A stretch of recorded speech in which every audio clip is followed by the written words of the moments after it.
He's a race-baiting, xenophobic, religious bigot. And you know how you make America great again? Tell Donald Trump to go to hell. Guys, we have a con artist as the front runner in the Republican Party. A guy who has made a career out of telling people lies. This man is a pathological liar. He lies practically every word that comes out of his mouth.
The United States is seeking to make space a new arena of war.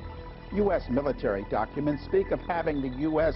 control space and from space dominate the Earth below.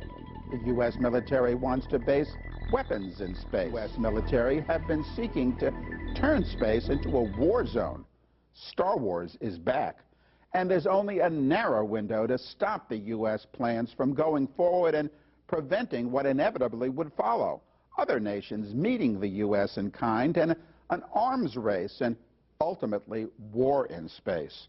And there's only a narrow window to strengthen the Outer Space Treaty, the landmark 1967 international treaty that seeks to keep war out of space, that sets aside space for peaceful purposes. The U.S. space warfare plans are explicitly laid out in documents, including the Vision for 2020 report of the U.S. Space Command, which was set up to coordinate U.S. space warfare activities. Here's the report, which features a laser weapon firing a beam down from space, zapping a target on Earth.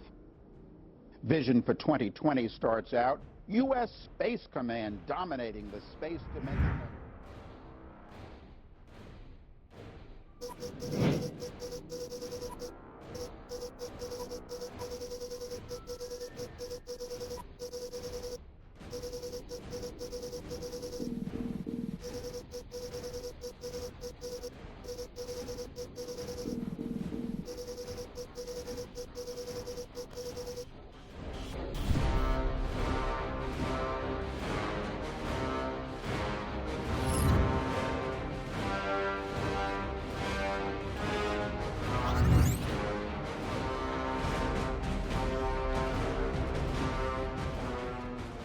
The whole notion that one country will militarily control the world, I think, is extremely destabilizing and is a threat to international peace and security.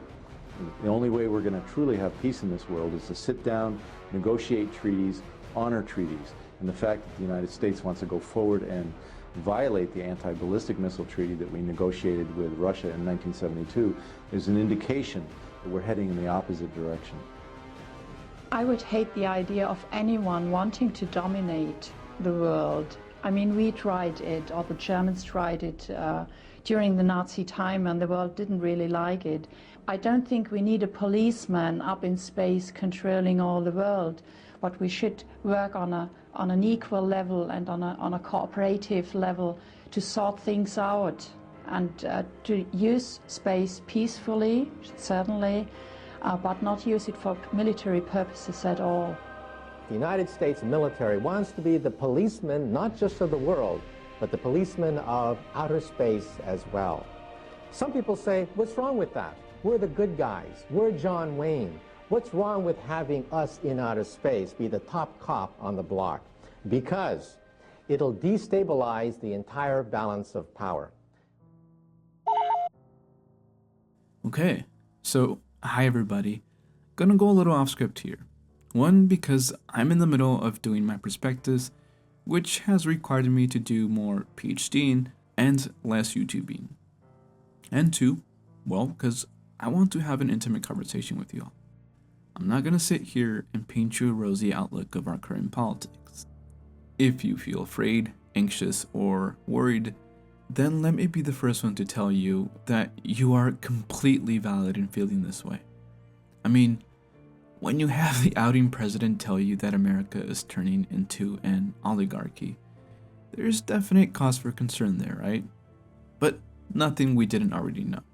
So, if you haven't caught my last video, an actual political scientist and George Lucas himself explained how we got in this situation in the first place. And just very quickly, I'm going to address a common theme I found in the constructive criticisms, which, by the way, great job y'all with your contributions. It truly means a lot. Okay, so what I failed to highlight in my last video is that I didn't speak to contemporary times, and I failed to address my analysis to other regions. But there was a reason for that. Since Lucas wrote Star Wars in a time that predates Trump, Bibi, and other personalist leaders of our time, attempting to apply his films to other countries would be a disservice to his argument, especially since Lucas directly referenced Nixon as the inspiration for Sheev Palpatine. Because of this, I had to maintain my unit of analysis constant. Additionally, since Lucas's references to world events were in dialogue with the America of his time, I also had to make sure that I didn't misconstrue the institutions and/or systems of one country to that of another. But this is where Erica Frantz comes in. Her book on authoritarian politics allows to apply existing theories and concepts of the field to other units of analysis, regions, and environments. This, in essence, is what makes a scientific theory useful. There are well-supported explanations for an observed phenomena through evidence, which in turn allows us scientists to apply and test its feasibility. So, if you feel like there are parallels between Trump and Nixon, then ding ding ding ding. I'm going to leave this exercise for y'all on a separate post, but I would like to ask, to what extent can we apply Frantz's work to the America of today and to the Israel of today? If you are an overachiever, then you'd consider how much X has affected Y. But make sure to support your evidence with facts, because an intervening variable called Z is prohibiting us from making the causal claim between X and Y. Even more concerning is that X has Y by the BALLS squared. Like, it is dangerously bad. But let me be the first one to also tell you, you are not alone, and everything is going to be okay. Because for as much hate and slander political science gets for not being an actual quote-unquote science, the field is one of the few, if not only, disciplines tasked with advancing its scientific rigor through research, while also providing interventions for alien systems and institutions. Admittedly, yes, we don't do either of these well, which is why I created this channel in the first place, but more on that later. What is clear now is that for this community to thrive, it's gonna need all hands on deck.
Now that I have your undivided attention, here's a couple plays off the political science playbook. Advancing together, one moment at a time. Interestingly for Netanyahu, he lays out one by one, yes, of course, Iran is the central one in his mind, but so too is Iraq under Saddam. He supported Hamas. So too is Bashar al-Assad in Syria. Iran, Iraq, Lebanon, Syria, Somalia, Sudan, and Libya. And you know what the plan was? 7 wars in 5 years. The U.S. using Israel? No. This is Israel using the U.S. as if our military is in their hands, which in effect it is. You take Wolfowitz and you take Feith and you take these neocons and you take Netanyahu. They game planned the whole thing out. Well, I regard Netanyahu as having been our greatest disastrous president of the 21st century because he ran American foreign policy for 20 years and he cost us trillions of dollars. And where is the Middle East today? War in Syria, war in Lebanon, war in Palestine, unrest in Iraq, war in Yemen, chaos in Sudan, chaos in Somalia, chaos in Libya. Great job, Bibi. You did a terrific job. Saddam is seeking and is working and is advancing towards the development of nuclear weapons. No question whatsoever. They lied. Okay. They said there were weapons of mass destruction. There were none, and they knew there were none. There were no weapons of mass destruction. All right. No question whatsoever.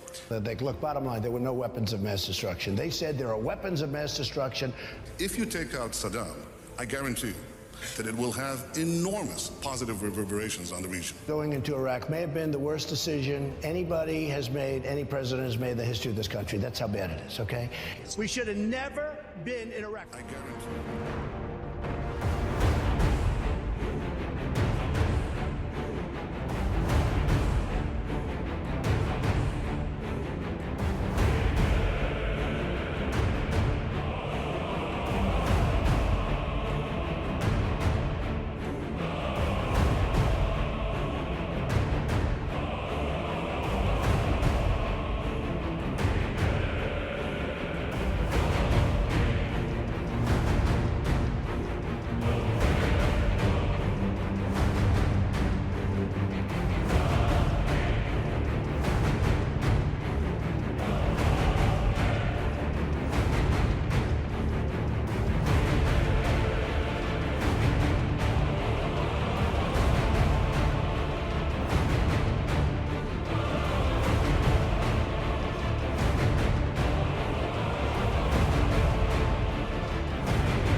Together on one.